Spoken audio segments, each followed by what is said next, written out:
Yo guys, CFB, welcome back to a brand new video. Hopefully we're all doing well. Today we actually have a different type of upload because the news is relatively quite slow on the weekend. It always is. So I wanted to release a different type of video to entertain you guys a bit more. Just, let's go a little bit away from the transfer news for today's video. Now, if you guys remember, about 6-7 videos ago now, it's about the video after the Newcastle game. I uploaded my top 5 midfielders I want Chelsea to get for the summer.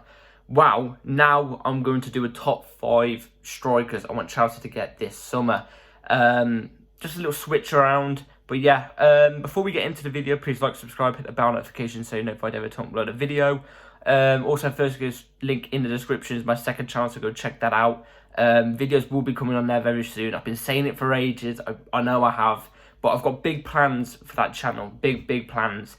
A lot of gaming content coming in as well. Different type of content. You know what I mean? Like just a load of different type of content. So yeah, keep your eyes peeled on that. And yeah, let's go straight into the video. Now, if you guys remember on my manager top 5 and my midfielder top 5, I gave you guys an honourable mention before I officially get into my top 5 technically. And my honourable mention for this one, which we're jumping straight into the deep end, it might be a bit of an unpopular opinion because I've seen a lot of people say we should go for him. Well, this is just my opinions on him, and he misses out on the top 5. So, starting off with the honourable mention, Harry Kane. Harry Kane. Now, why do I put him not in my top 5? Now, yes, he is a good striker. He's a phenomenal striker, as much as it pains to say as he's a Spurs player. But the reason why I put him outside my top 5 is because, let's be real, there is no way this deal was going to get done. He's a Spurs player. That means we've got to deal with Daniel Levy. I don't even want to go into details with that guy.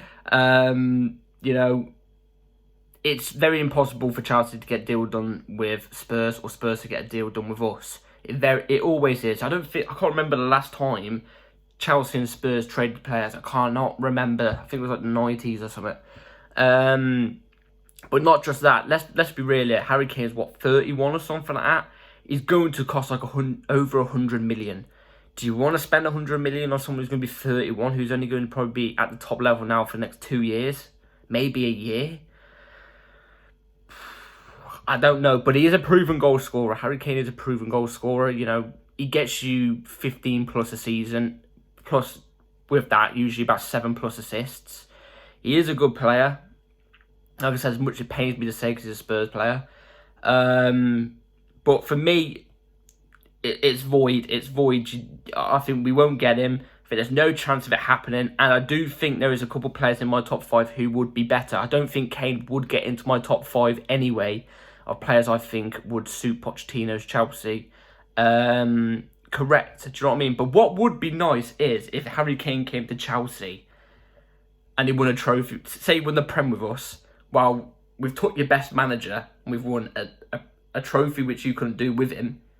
And we took your best player ever and won a trophy. That's the only thing that would, it would be quite nice. But there's no way this deal is going to happen. I don't see it happening personally. So that's why he's not been included in my top 5. So now let's get into my top 5. And starting off in number 5, we're going to go with Vlahovic. Dusan Vlahovic. I was going to say Victor Vlahovic. I don't know what that was about. But yeah.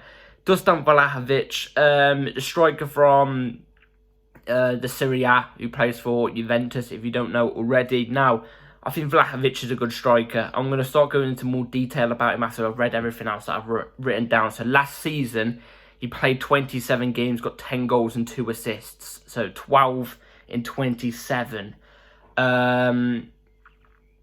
Also with that, his age is 23. His value will go for... He's touted around for 60 to 80 million pounds is going to come to if we was to go for him. Shots per game, he gets about 2.6 per game. Inside the box, is usually about 1.9. They're the stats, and he has a frame height of 6'3". In my opinion, I think Chelsea, we need a tall striker. I'm sick of seeing these small strikers come to Chelsea and flop. Werner, as much as I love the guy, Werner, the striker, the player, not good. Small as well. We need someone with a big frame.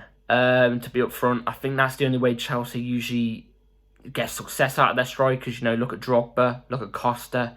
You know, big strikers who are going to bully you about with a strong mentality. Now, Vlahovic, tall, strong, and I think he'd come to Chelsea and I think he'd do a solid job. Not as good as I think the others would. And especially for the price of 60 to 80 million compared to the rest of the prices for these players. I don't think it would be the best deal financially for Chelsea, because I think when it comes to selling the player in the future, even if he did well at Chelsea, I think we wouldn't even make that money back. Say it was 80 million, I don't think we'd make it back. If it was 60, I think we might do. Because you know what everybody's like when we come to selling players. They all try and scam us. Now, like I said, he's a good player. He was better at Fiorentina.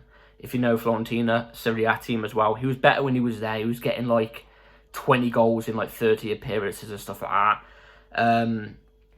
Yeah, he was good for Fiorentina. Definitely more to the eye at Fiorentina. I remember watching him in 2020, and he was on my Football Manager 20 career mode.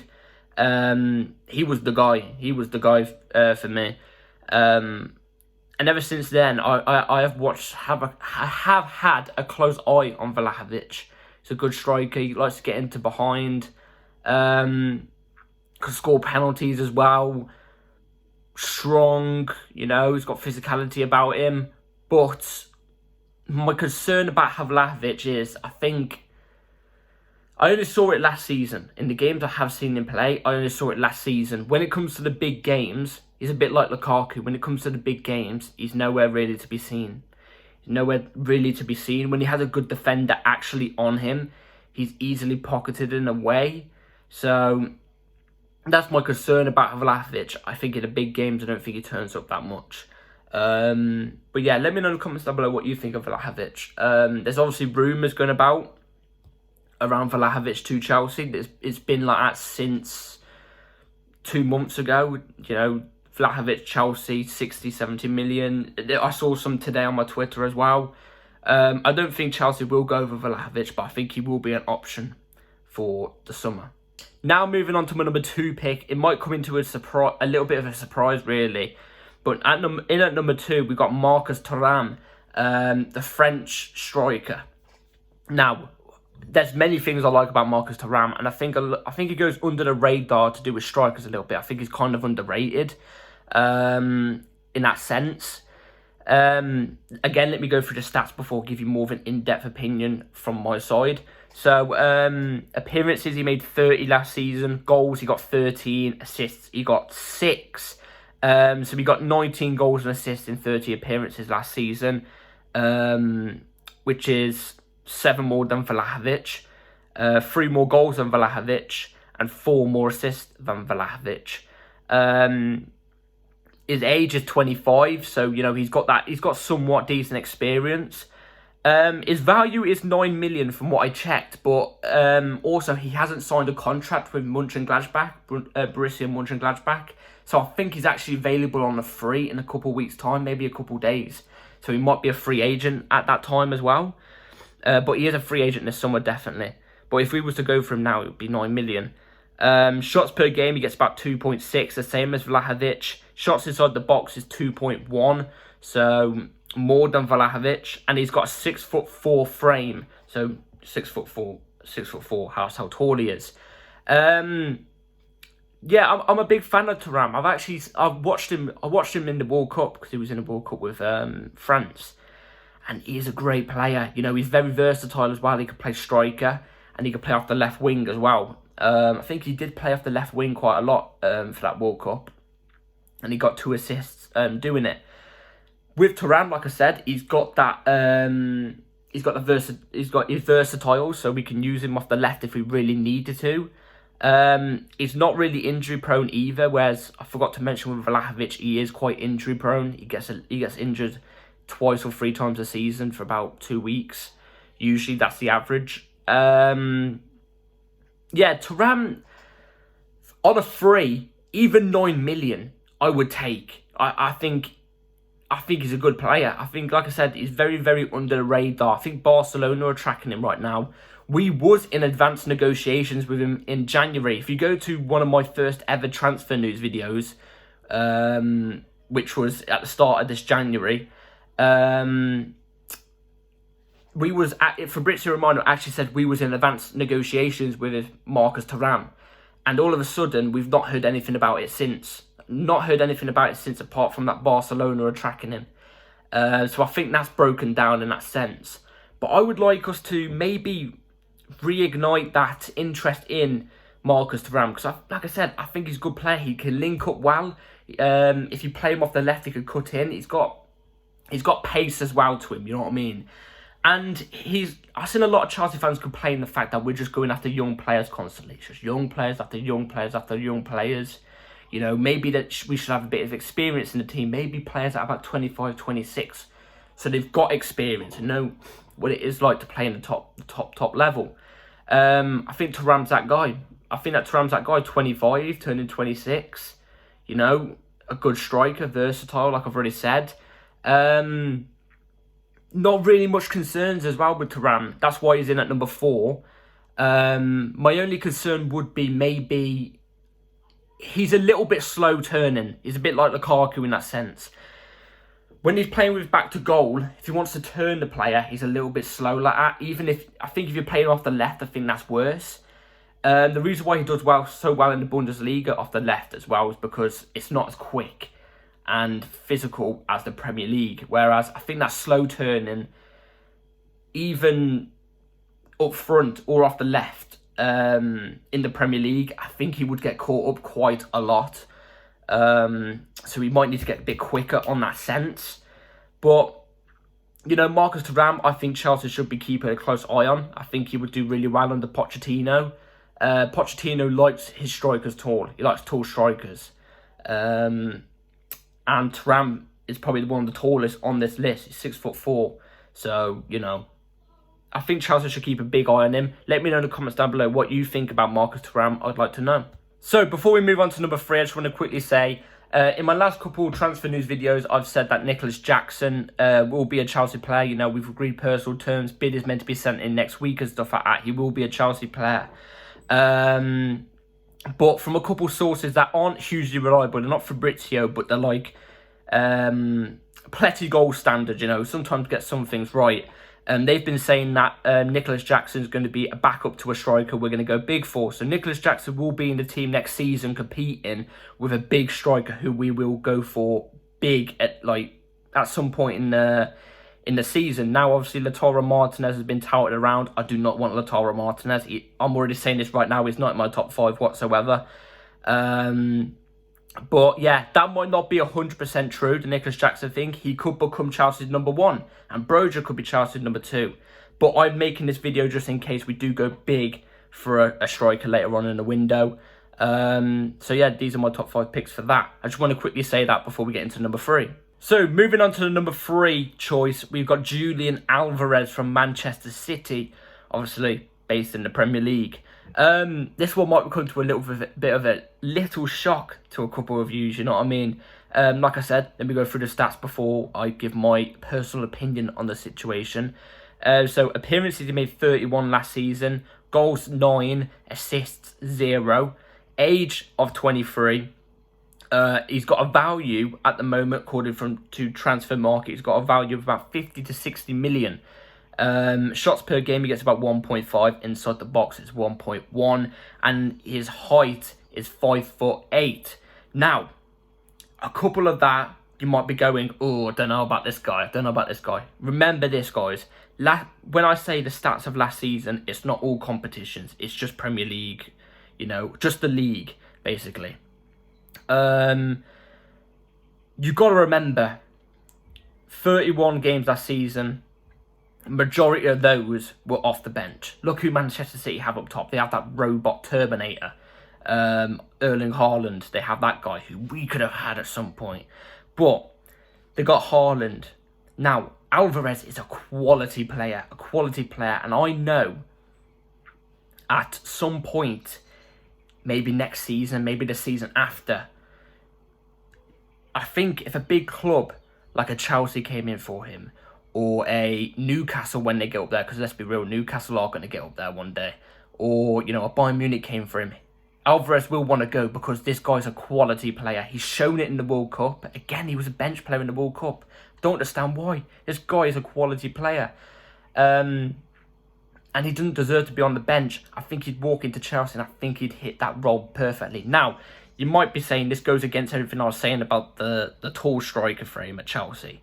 Yes, I get that, but I think Julian Alvarez is the only one on this list that I actually look at and go, you're the only small guy in the world of football, I think, looking at, where I think you would work at Chelsea. I think he would work at Chelsea. And like I said, I think he'd be down for the move. If Chelsea offered him the good wages, I think if we offered him the good wages, you know, and offered City the good price, I think they would sell. I think they would sell. Like I said, 31 appearances, 9 goals, 0 assists. Majority of those are off the bench. He scored 1 against us in the game he started. You know, he's a quality player.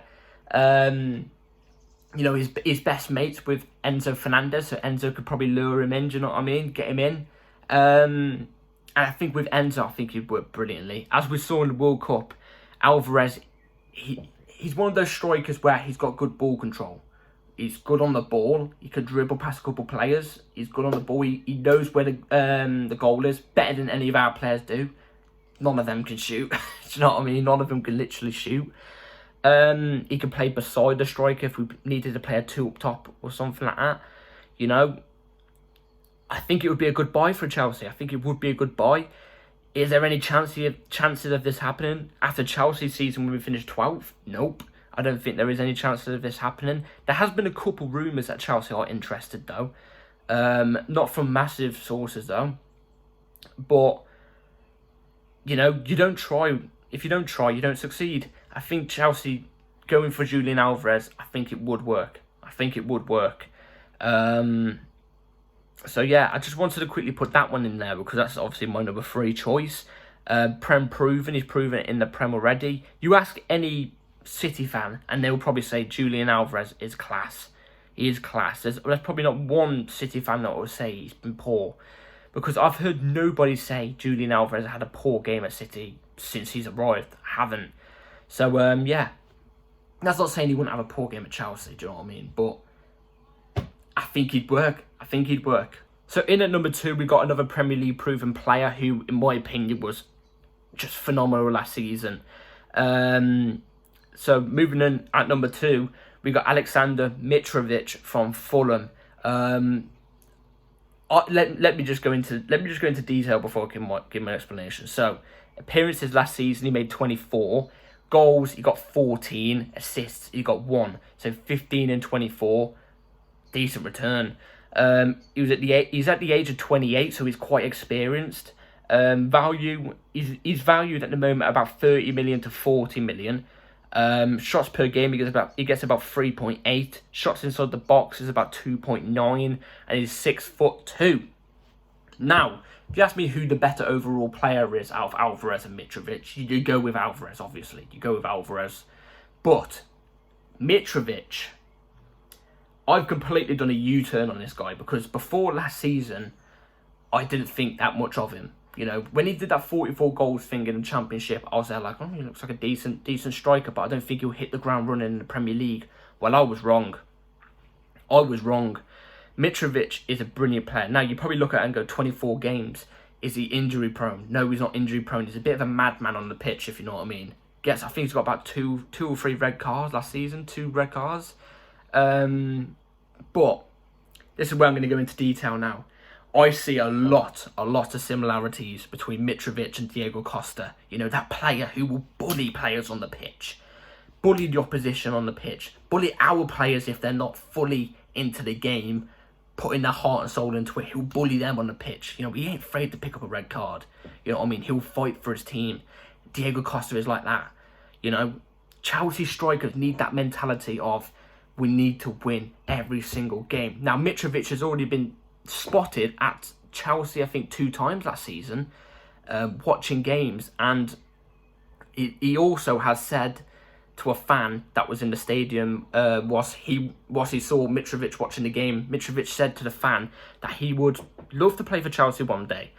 Now, you could probably pick up the concern that he's 28. I don't think so. I think Mitrovic has got the build of a player that can go on to be at the top level, still performing at the same level he is at now, 28, to the age of 34, and then you'll start to see a decline of him. He's got that mentality. He's got that. He's just built like that, if you know what I mean. He's a hard worker, you know what I mean. I think he'd be phenomenal for Chelsea. 6'2", he's tall. He can get you goals. He can bag you goals. He's there to bully players. 30 to 40 million as well, cheap. Oh, I'd be all over it. Literally Fulham. Fulham is down the road. It's down the road. It's down the road. The transfer wouldn't take even a week. You know, he's down for the move. He wants the move. You know, I would love it if Chelsea went for Mitrovic. He's not quite there at number 1. But if we couldn't get number 1 and we got number 2, I would not be complaining whatsoever. I'd actually be really excited still. Like I said, he is prone to a red card. He's prone to a red card, but as a striker, Chelsea striker, you need that to succeed. You need that to succeed. And we haven't had a striker like that for a while. So yeah, Alexander Mitrovic, I know a lot of us fans we want him. I've seen on Twitter, a lot of us are like, we would take him. So yeah, Mitrovic there. Let me know where you would place Mitrovic in his top 5 at the moment. So now moving into the number 1 spot. Now this is where, you know, I have to get close up to the screen. I'm not saying I have to get a bit closer to the screen. By the way, this is the best shirt of last season, in my opinion. This shirt was just brilliant. Just brilliant, simply. Now moving on to number 1 pick. This guy, I'm praying it happens, but it's looking unlikely. If you know what I'm trying to say number 1, it's Victor Osimhen from Napoli in the Serie A. I would love Victor Osimhen. Absolutely love it. And like I said, before I give more thoughts on him, let me go through the stats. So, appearances last season, he made 32 appearances in the league last season, 26 goals and 4 assists. I think the only striker that outscored Victor Osimhen was Haaland and Kane, maybe? I think Kane got 30. And, you know, if you're up there as a striker like that, you're going to be touted about from the big clubs, obviously, like Chelsea and stuff like that. Chelsea, United, you know, big clubs. He's at the age of 24, so he's not too experienced, but he's not too young either. He's got the middle ground, if you know what I mean. Here's the unfortunate thing: his value is about 100 to 120 million. Shots per game, he gets about 4 off. Inside the box, he gets about 3. And he has a height of 6'1". My opinion, Victor Osimhen ticks all the boxes. Ticks every single box to be a Chelsea striker, you know. His idol's Drogba. You know, I think he is a Chelsea fan from what I've read, from what I've seen. He's a Chelsea fan. Ticks every box. Goal scorer. He's not afraid to shoot outside the box. He's not afraid to shoot from difficult angles along the box or even outside the box. He's not afraid to have a hit.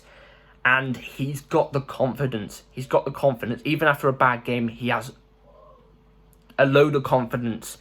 Again, like I said about Mitrovic, he's a player who's a warrior. And I think you need that as a Chelsea striker. You need to be a strong player, a warrior. You know, he's someone who will grab the team and be there like, we got to win this, you know what I mean? Victor Osimhen, like I've already said, ticks all the boxes, but it's very, very unlikely that this transfer will happen. Like I said, Napoli want about 150 million euros, which comes to about 138 million pounds. And I don't blame Napoli really for slapping down a price like that, even though apparently it's the same price touted about as Mbappe, who is the best player in the world. So Osimhen should be a bit lower than that. But, you know, even if every striker on the planet was available, apart from Haaland, because, you know, let's not include Haaland as this. If every striker was available on the planet apart from Haaland, Osimhen would be my number one. He would be my number one. Maybe if he didn't have that good season, maybe I'd rank him a bit lower, but he would definitely be in my top 5. Definitely be in my top 5. But this player is going to grow and grow and grow. I can see him still playing at the top level at about 33, 34, the same as Mitrovic. You know, I love Osimhen. When I see him play, I think he has Chelsea written all over him. He has a Chelsea striker written all over him. But I think this is very, very unlikely. I think this is a very, very unlikely transfer, especially for us this season, as we've got to spend big money in different places, you know. But he would definitely be the dream, without a shadow of a doubt, you know. Yeah, that's what I've got to say about Victor Osimhen. He's an unreal striker. He's able to get in behind. He's quick. He's a pressure striker as well. You know what I mean? He puts a lot of pressure on the defenders. He's always running. He's basically Conor Gallagher with good technique on the ball. He can shoot. He can hit the ball. He can pick the target out of the goal. You know, he's actually got footballing brain, except from, you know, add that good striker of Osimhen and then put Conor Gallagher's fitness, pardon me, onto him. That's Victor Osimhen. He'll charge down any player for any ball. You know, like I said, I would love the move, and I think it would work. I think he's one of the ones, you know, that just wouldn't flop. I've seen a lot of Chelsea fans saying he would flop. I don't think he would. I think he would come in and I think he'd destroy the Premier League. And I think he would rival Haaland for the Golden Boot. I'm not saying he would beat Haaland every season for the Golden Boot, but he would rival him all the time. So, yeah, link-up play is strong as well. We've seen that with that left winger from Napoli. I can't say his name. It's hard to say, but yeah. That's my top 5 list for my top 5 strikers I would want at Chelsea. Obviously, like I said, we might not go for any of these. Nicholas Jackson might be my number 1 choice, but from what I've heard, apparently Nicholas Jackson's going to be our second choice, but he will be in the squad next season. We'll have to see how true that is, but that's my top 5 list. Let me know in the comments down below what your top 5 would be. And also, maybe out of all 6 of these players, how would you rank all 6 out of in your top 5? So yeah, let me know in the comments down below. I'd like to hear. Like and subscribe, please, everybody. Bell notifications on, because there will be transfer videos out. May not be one tomorrow, but there might be. So yeah, I'll keep you guys updated, obviously. So yeah, hope you've all enjoyed this video, guys. Have a great rest of your day. Like, subscribe, please. Bell notifications on. And yeah, take care. Peace.